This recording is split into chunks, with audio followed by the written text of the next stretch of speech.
ठीक से पढ़ने का एक ही तरीका है, क्योंकि जैसे आप व्यस्त रहते हैं मैं व्यस्त रहता हूँ, मेरा फोन भी व्यस्त है, ऑफिस के बहुत सारे काम होते हैं। मतलब मैं अध्यापक हूँ, साथ में मैं उद्यमी भी हूँ, और हमारी कंपनी में करीब 2,500 लोग काम करते हैं। काफी मतलब ह्यूज चीजें हैं, तो मुझे उसमें बिजी रहना पड़ता है, वो भी करना होता है।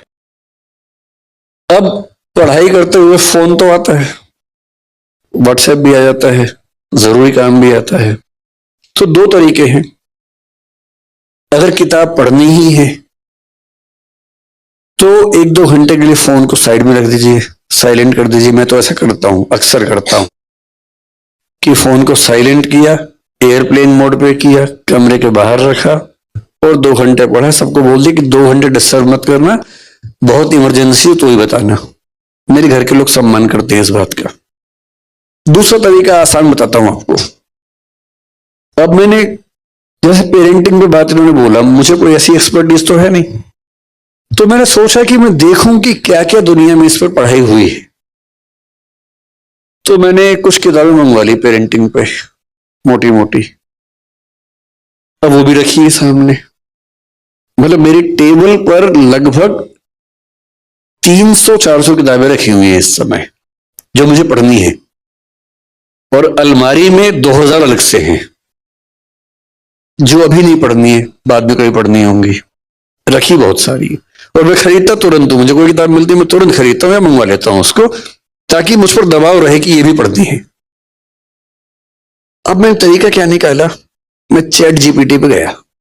अब चैट जीपीटी के जमाने में सारी मेहनत नहीं करूंगा तो फिर मैं स्मार्ट कैसे हुआ। मैंने उससे पहला सवाल पूछा। मैं चैट जीपीटी का पेड वर्जन यूज करता हूं, वो थोड़ा ज्यादा स्मार्ट है, 4 और 5 आने वाला है। मैंने उससे कहा भाई पेरेंटिंग के बारे में दुनिया की सबसे अच्छी 10 किताबें बताओ कौन सी हैं। उसने 10 किताबों की लिस्ट दे दी। फिर मुझे क्या करना, मैंने कहा इन 10 के 10 का एसेंस बताओ, क्रक्स बताओ। फिर वो बेचारा मेहनत करता रहा 5-7 मिनट तक। 10 के 10 किताब को मैंने लिख भी दिया कि 1000 से 2000 शब्दों में हर किताब का चाहिए। 1 से 2000 शब्दों में हर किताब का क्रक्स उसने बता दिया। मैंने वो क्रक्स पढ़ा, 2-4 बातें काम की लगी, नोट कर ली, हो गया। हाँ, ऐसी कई एप्स है।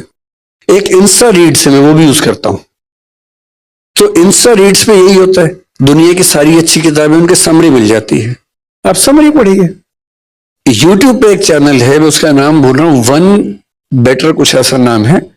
हर किताब की समरी है 15 मिनट में। आप स्पॉटिफाई पे जाएंगे, वहां ऐसी समरीज मिल जाती हैं।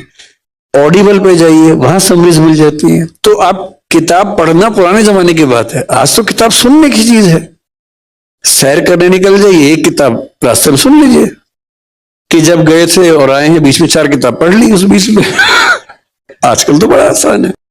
और जिस किताब को सुन के लगे कि धांसू किताब है, वो पढ़िए ध्यान से। तो मैं आजकल बड़ा सिलेक्टिव हूं, किताबें इतनी ज्यादा दुनिया में है, कैसे सब पढ़े। तो मेरा तरीका, अब जैसे जैनिज्म पर मुझे बात करने का मन था बीच में। ओशो जैन समाज से थे, उनका मतलब चंद्रमोहन जैन नाम था उनका। वो आप लोग 13पंथी, 20पंथी, स्थानकवासी, मूर्ति पूजक कम्युनिटीज में हैं। वो दिगंबर जैन में 13पंथी, 20पंथी के अलावा एक और कम्युनिटी है जिसका नाम तरणपंथी है। आप में से कितने लोग जानते हैं मुझे नहीं पता, उसका नाम बहुत कम लोग जानते हैं।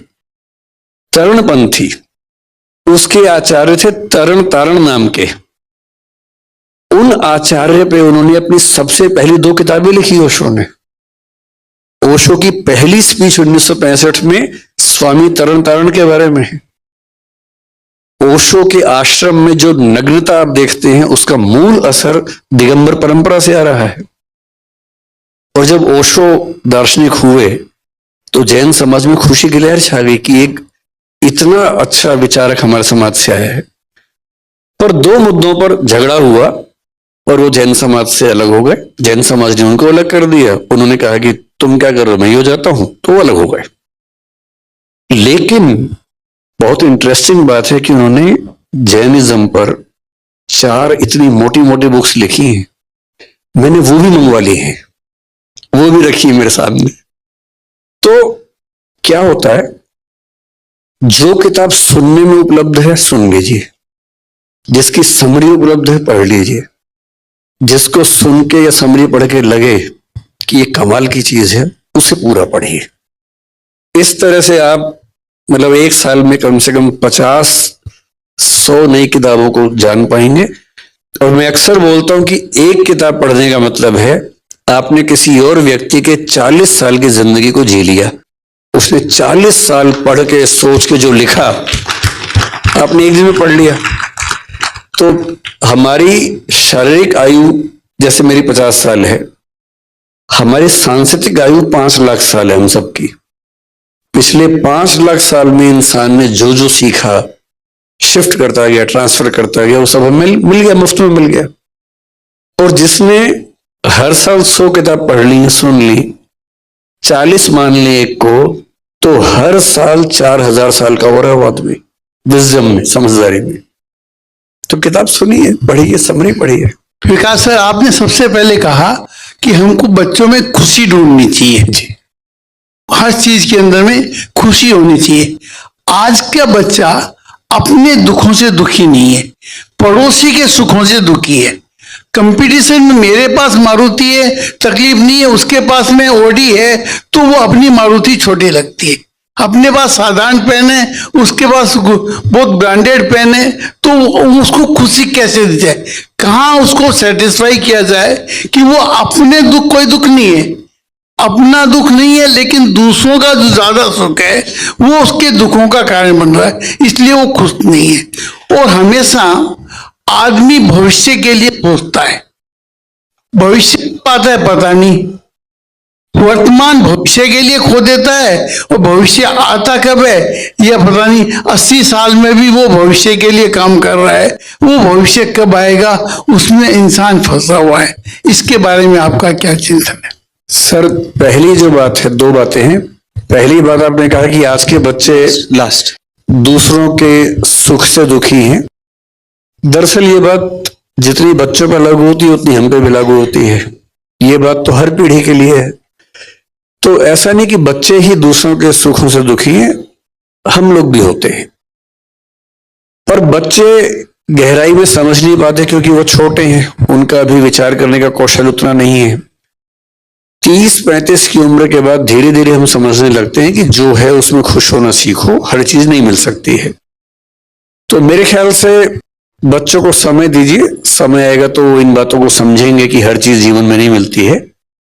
और इसका तरीका जो अच्छा होता है वो ये, आपके समाज में उतनी दिक्कत नहीं होगी क्योंकि धन की उतनी दिक्कत नहीं है, लेकिन जिन परिवारों में होती है उनका तरीका ये होता है कि मान लीजिए आपका बच्चा कहे कि मुझे एप्पल का फोन चाहिए, और फादर की इनकम बेचारे की महीने की 50,000, 60,000, 70,000 रुपए है, एप्पल का फोन कैसे दे? तो 2-3 तरीके हैं। पहला ये कि डांट के भगा दे उसको, दूसरा ये कि पैसा उधार लेके एप्पल का फोन दे। दोनों तरीके गलत हैं। तीसरा तरीका ये कि उसको बिठाए साथ में और बोले कि देख बेटा, ये है मेरी सैलरी 70,000 रुपए, ठीक, ये आया पैसा, इसमें टैक्स लग गया 7,000 रुपए, 63,000 रुपए है, बैंक का लोन है 11,000 रुपए, अब बचे 54,000 रुपए, 52,000 रुपए, घर का खर्चा ये है, तुम्हारे स्कूल की फीस ये है, तुम्हारी बहन की स्कूल की फीस ये है, कपड़ों का खर्चा इतना है, बिजली का इतना है, पानी का इतना है, इतना बचा है, इतना पैसा खर्च करता हूं म्यूचुअल फंड में या शेयर्स में, ताकि जब तुम बड़े हो और तुम्हें अपनी फैक्ट्री लगानी हो तो उसके पैसे इकट्ठे हो सके। अब तुम ये बताओ कि इनमें से कौन सा खर्चा काट के तुम एप्पल का फोन दिलवाऊं? मैं आपको गारंटी दे रहा हूं कि वो खुद मना कर देगा कि पापा मत दिलवाइए। समझाने की बात भी तो है ना, केवल डांटने से या मना करने से क्या बात बनेगी?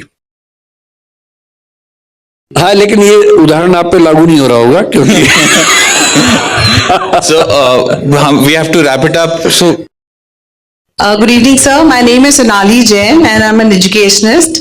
First and foremost, हम सबको पेरेंटिंग के बारे में बहुत वन ऑन एक्सपीरियंस है, पर फिर भी आपके सारे जो डिलीवरी है, आपकी जो एड्रेस है, उससे हम सबको रिचार्ज हुए हैं, उसके लिए धन्यवाद।